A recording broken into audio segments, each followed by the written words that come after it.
Presidente Anastasia, senhores senadores e senadoras, público que está antenado na TV Senado e Rádio Senado, no Brasil inteiro, todo mundo com muita expectativa.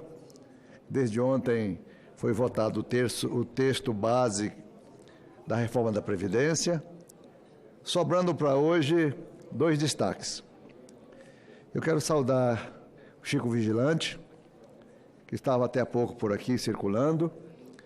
Hoje é deputado distrital aqui do Brasília. Também o senador Paulo Paim, pelo emocionante pronunciamento que fez ontem aqui, ao final da noite. E ele, Chico Vigilante, quando nós éramos deputados na década de 90, desde aquela época que eles são realmente ardorosos defensores desses princípios, até hoje não arredaram o pé. São extremamente coerentes, extremamente responsáveis, e eu saúdo a todos os dois, hoje em posições políticas diferentes. Um é deputado distrital, o outro é senador, mas lá nas origens, os dois trabalharam sempre de mãos dadas. E ontem, o que nós vimos aqui foi a força da convicção, a força do discurso solene, a força da luta do ilustre senador Paulo Paim, que foi, talvez fosse contar as horas, desde que iniciou, chegou aqui a proposta de reforma da Previdência, até ontem. Talvez tenha sido o senador que mais tenha horas de discurso.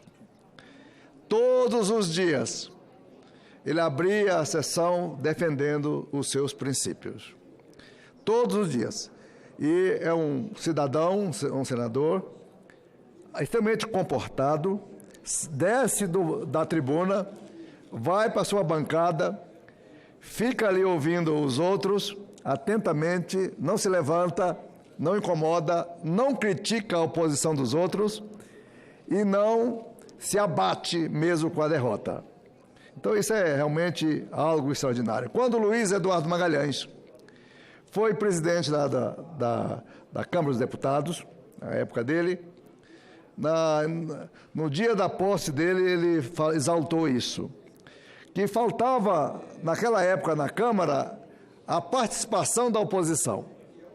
A oposição exerce um papel extraordinário no debate, esclarecedor, profundo e necessário, para que realmente as pontuações do discurso possam ser melhor analisadas, não é? Então eu quero saudar os dois pela coerência deles, a emoção final que calou o plenário absolutamente com o discurso do senador Paulo Paim, pelo enorme respeito que ele tem de nós todos. Mesmo a gente votando contra as convicções dele, a gente não pode daqui deixar de admirá-lo. Mas eu fico observando, senhor presidente, mudando um pouco a conjuntura do meu pronunciamento, a natureza dos discursos, a análise dos discursos e o comportamento das palavras. Nós achamos assim que o discurso é algo jogado ao léu. As palavras parece que não têm importância quando se fala, mas elas são extraordinárias. As palavras, quando com convicção ditas, elas têm a força de um vetor no universo. E quanto mais se fala no mesmo sentido, mais força tem o pensamento. Logicamente, essa força, ela não caminha solitária, tem as forças da oposição, tem a força do contraditório, que às vezes anula a força do discurso. Isso acontece, e isso é importante. É por isso que muitas vezes a gente fala, e chega ao ponto de falar assim, eu não vou mais falar. Eu estou desiludido com os meus pronunciamentos. Parece que eu estou chovendo água mole em pedra dura, mas aqui não fura a pedra. Mas certo é que eu exalto a força do pronunciamento, que foi através da força do pronunciamento que a história e os grandes acontecimentos se realizaram. Olha Gandhi, né? Olha Mandela, olha os grandes vultos, olha Churchill, olha todos eles, até a força do discurso do mal.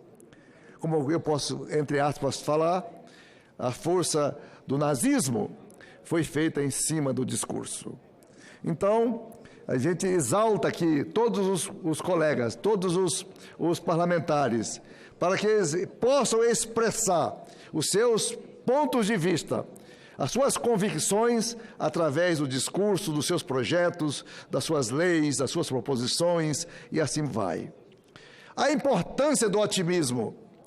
Nós votamos a reforma da Previdência ontem. 60 votos a favor, 19 contrários, né? Isso não foi à toa.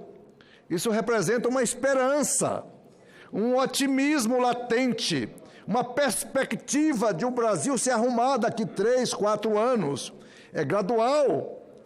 A economia gerada pelo Ministério da Economia, pelo Paulo Guedes, é de, em 10 anos, de 800, 900 bilhões de reais. Então, temos uma esperança de reduzir esse déficit, porque esse déficit nos atormenta, esse déficit nos corrói, esse déficit faz nós emitirmos cheque sem fundo.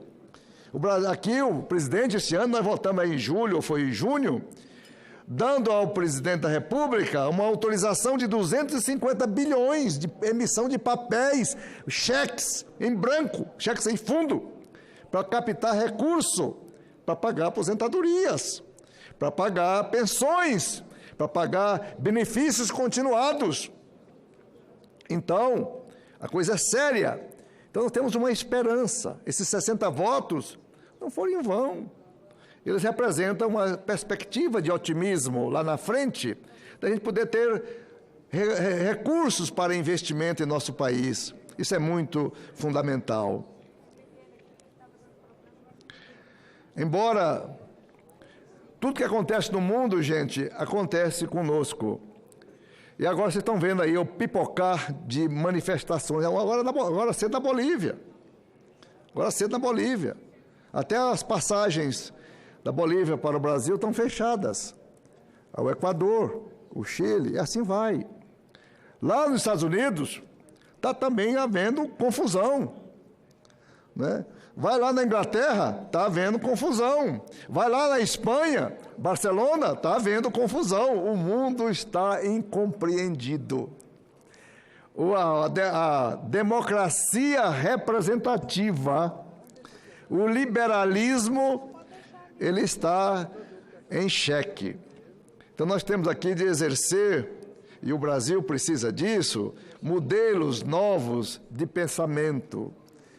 Nós temos de exercer modelos novos de uma política interessante, voltadas para a necessidade do povo e voltadas para o equilíbrio do Estado. Isso é fundamental. Então, senhor presidente, eu aqui nesse meu pronunciamento curto, eu venho aqui hoje falar da psicologia do comportamento, da psicologia dos discursos, das ideias, dos debates que devem ser exercidos com um Senado Federal renovado. Vocês pensam o seguinte: como é que renova o Senado? Chega aqui agora 42 ou 40 senadores novos. 40 senadores novos. Por quê? Isso não foi de graça. É a população falando: vai para lá, senadores novos, para vocês fazerem o que a gente precisa. Foi um recado. Então, nós estamos aqui agora com uma incumbência muito grande de dar respostas. Respostas positivas, respostas afirmativas, para que o Brasil, de fato, possa prosperar. Isso tudo, meu discurso aqui, quase 100% são sobre educação, e eu acredito que seja como um princípio maravilhoso do nosso ataque para um Brasil novo, é justamente estimular e apoiar a educação de qualidade, a educação básica, a educação infantil, que ali nos primeiros anos de vida é que a gente pode assentar no cérebro da criança um pensamento construtivo.